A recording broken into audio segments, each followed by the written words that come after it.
Assalamualaikum warahmatullahi wabarakatuh. Bapak Ibu yang hari-hari ini putra-putrinya mulai di pesantren atau boarding school, ada beberapa pesan bagi Anda semuanya yang anaknya sedang mondok. Rupanya orang tua milenial baru 1 hari putra-putrinya mondok, di grup orang tua sudah riuh tanya jadwal, kapan bisa telepon, kegiatan anak saya pagi ini apa. Dan hebatnya lagi jam 11 malam masih terus bertanya di grup, apakah anaknya sudah tidur atau belum. Luar biasa perhatian orang tua milenial terhadap putra-putrinya. Kami harus kutipkan nasihat kiai di sini, khususnya bagi orang tua milenial yang anaknya baru mondok. Pertama, harus tega. Orang tua harus tega meninggalkan anaknya di pondok. Biasanya ini para ibu punya sindrom enggak tegaan. Yakinkan pada diri bapak, ibu bahwa di pesantren putra-putri ibu dididik bukan dibuang, diedukasi bukan dipenjara. Harus tega karena pesantren adalah medan pendidikan dan perjuangan. Yakinlah keadaan anak bapak, ibu jauh lebih baik dibanding keadaan saat Nabi Ibrahim alaihissalam meninggalkan putranya di gurun yang tandus, tidak ada pohon sekalipun, apalagi MCK dan kantin. Rabbana inni askantu min zurriyyati biwadin ghairi dzi zar'in. Ya Tuhan kami, sesungguhnya aku telah menempatkan sebagian keturunanku di lembah yang tidak mempunyai tanam-tanaman sama sekali. Yang kedua, Bapak Ibu sekalian, harus ikhlas. Sebagaimana kita sadar bahwa anak kita dididik dan diajar, kita juga harus ikhlas putra-putri kita menjalani proses pendidikan itu. Mereka dilatih, ditempa, diurus, ditugaskan, disuruh hafalan, dibatasi waktu tidurnya, dan lain sebagainya dan lain sebagainya. Kalau merasa anak Anda dibuat tidak senyaman hidup di rumah, silakan ambil anak itu sekarang juga.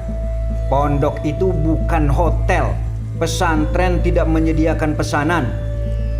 Dan lagi pula, guru dan ustadz belum tentu dibayar dari uang kita.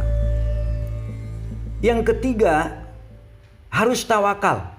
Setelah menetapkan hati untuk tega dan ikhlas, serahkan semuanya kepada Allah Subhanahu wa Ta'ala. Berdoalah, karena pesantren bukan tukang sulap yang dapat mengubah begitu saja santri-santrinya. Kita hanya berusaha, Allah Azza wa Jalla yang mengabulkan segala doa. Doa orang tua pada anaknya pasti dikabulkan. Dan jangan lupa, minta juga agar anak kita itu untuk rajin berdoa, karena doa penuntut ilmu itu mustajab, manjur. Yang keempat, harus ikhtiar. Poin ini yang utama adalah dana. Tidak semua pondok merupakan lembaga amal. Banyak pondok yang tidak menggaji ustadznya. Masa harus dibebani dengan membiayai santrinya juga? Imam Syafi'i sendiri berpesan mengenai syarat menuntut ilmu adalah dirham. Ya sama kalau di kita itu uang atau rupiah. Insya Allah semua yang dibayarkan oleh Bapak Ibu 100% akan kembali kepada anak-anak. Kelima yang terakhir, harus percaya.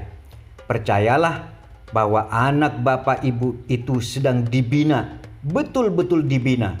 Semua yang mereka dapatkan di pondok adalah bentuk pembinaan. Jadi kalau melihat anak-anakmu diperlakukan bagaimanapun, percayalah itu adalah bentuk pembinaan. Jadi jangan salah paham, jangan salah sikap, jangan salah persepsi.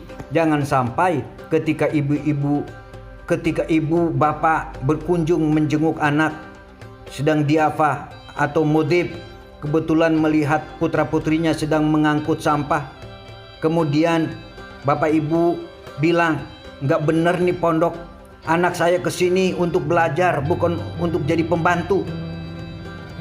Ketahuilah bapak ibu, putra-putrimu pergi ke pesantren untuk kembali sebagai anak berbakti.